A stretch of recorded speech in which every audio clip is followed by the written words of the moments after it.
আজকের মহাপবিত্র মন্ত্র ওং বরাহায় নমঃ। এই মন্ত্র ভগবান বরাহ অবতারের মূল মন্ত্র।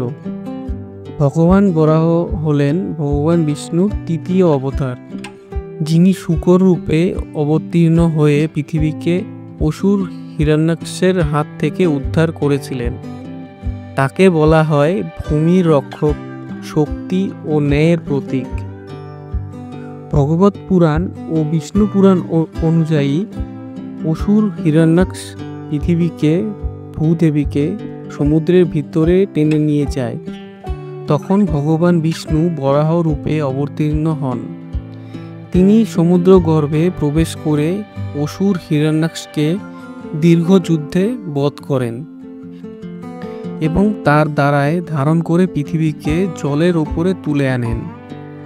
এজন্য ভগবান বরাহকে বলা হয় ধর্ম ও ভূমির রক্ষাকর্তা।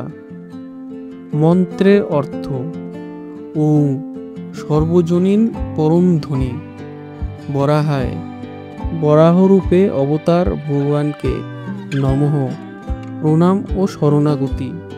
এই মন্ত্র জপের ফল: জীবনের দৃঢ়তা ও শক্তি বৃদ্ধি পায়, সকল বাধা বিপত্তি দূর হয়, জমি সম্পত্তি ও গৃহ সংক্রান্ত সমস্যার সমাধান হয়, মনের ভয় দূর হয়ে সাহস ও আত্মবিশ্বাস জন্মায়।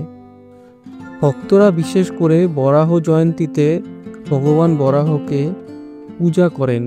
তবে প্রতিদিন সকালে এই মন্ত্র জপ করলে জীবনে স্থায়িত্ব, সাহস এবং সুরক্ষা লাভ হয়। ওং বরাহায় নমঃ। ভগবান বরাহ তোমার জীবন থেকে সমস্ত অন্ধকার দূর করে আনুন শক্তি, রক্ষা ও স্থিরতার আশীর্বাদ।